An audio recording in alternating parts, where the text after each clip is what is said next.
Hello, today I'm gonna show you how to make chana.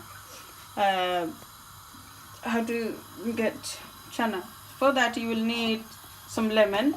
I have half a lemon here squeezed in here, the juice. All you need is the juice of the lemon. And in my pan here I have some milk. It doesn't matter how much milk you use. And you want to boil this milk up. Make it boil, but when you're boiling your milk, keep stirring it, otherwise you'll get stuck at the bottom. And I'll show you what you need after that. As you can see, my milk is coming to a boil. It's warming up nicely. At this stage, what you want to do is when it bubbles up once, you want to put the fire down so it doesn't spill over.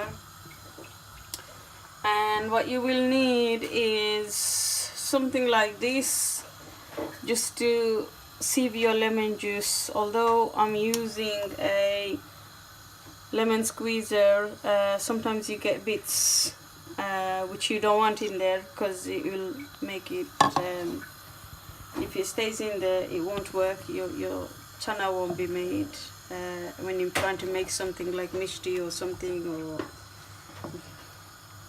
anything you want to use it for. It's hard to get it out then. So once this comes up to a boil, I will put that lemon juice in there, and you will slowly stir it until your milk splits.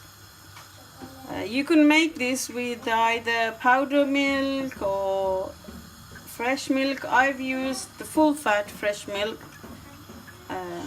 so I'll show you when my milk splits.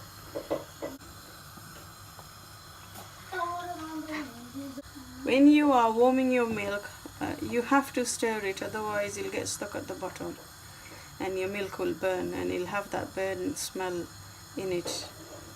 You don't want that when you're making. It's nearly coming up to a boil,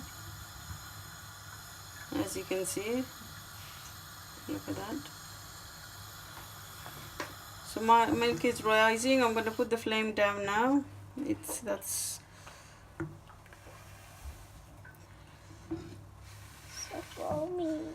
overflowing. That's fine, not to worry. That's fine, that's quite fine. But it's so foamy. Yeah.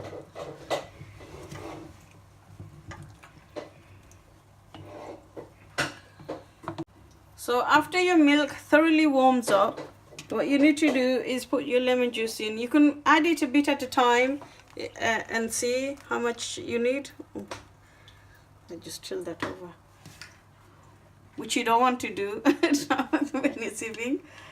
I'll put all of mine in, or you can put it all together, or you can add it a bit at a time, and you will keep stirring this now, and you'll see slowly after a few minutes that your milk is going to split and it'll break up, and you'll have what's known as chana.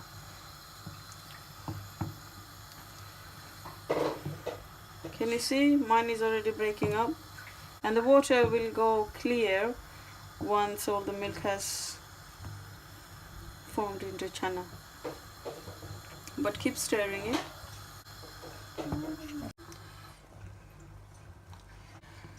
As you can see, it's foaming. It's not quite ready yet. We'll show you when it's completely done how it looks. And what you will have to do is, once it's formed into chana, your milk has broken up, what you need to do is let that cool down before you sieve it. Otherwise it might burn whatever cloth you're using when you're trying to sieve it. It's very hot, so just let it cool for a little. It doesn't have to be extremely cold, but enough so it doesn't burn. I just wanted to show you, this is what it would look like. Can you see?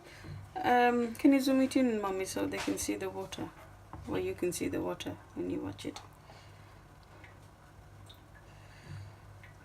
Can you see? This is what happens after a while. You'll get something like this. That's your milk. This is the chana, and this is the water. Your water will go like that. So just bear with it when you're doing it. Keep stirring it. And if you need, you can, if it's not going like this, maybe you haven't put enough lemon into it, whatever you're using, whether it's lemon or vinegar, however you want to, however you want to make it. You can make it with vinegar as well, but I have lemon in the house, so I've used lemon. But with vinegar it does the same thing as well. You'll get something like that as well.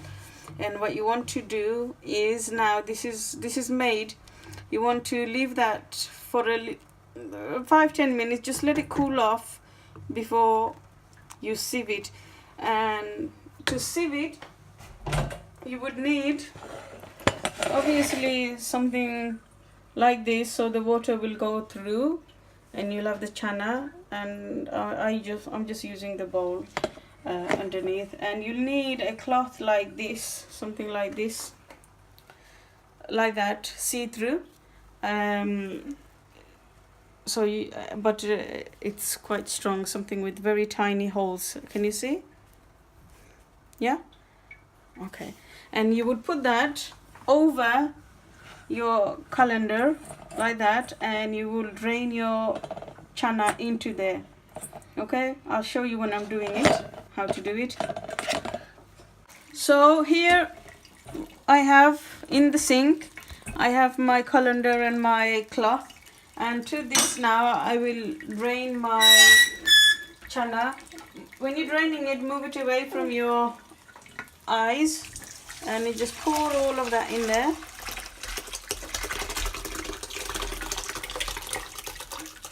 All of it. Hold on a minute. Too much water in my bowl. I just take some out.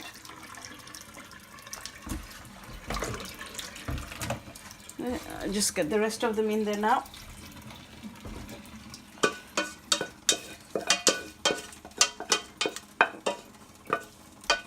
That's it. That's your chana. And now just give that a good wash. You want to take the tanginess out of the chana. Give it a good wash. Don't worry, it's not going to go bad. It's important that you wash your chana properly, otherwise that lemony flavor and the tanginess will stay, and it won't work on whatever you're making. So I've just washed mine with cold water. And what you can do now, when you're making chana, it's best to leave it overnight, so it naturally, all the water will come out. I just do this to mine. I wrap it up in this cloth, and I'll leave that over the sink or in that colander in the bowl, and let it naturally drip like that. I'll make a little thing like that, and I will leave this over my sink.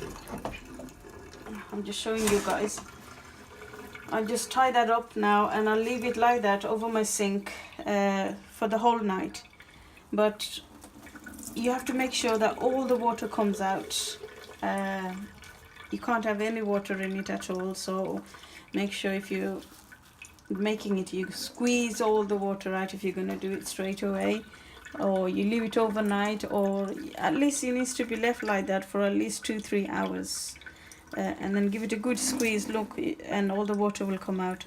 So that's what you do now. That's your chana made, and you can use this now once you've done that whole thing process, and it won't go off, don't worry. Once it's all drained, you can leave it in your fridge for a few days, and you can make something out of it, whatever you want to make out of it. Obviously a lot of people use chana for a lot of mishti and stuff like that. So there, that's it. That's how you do this. That's how you make chana. Thanks.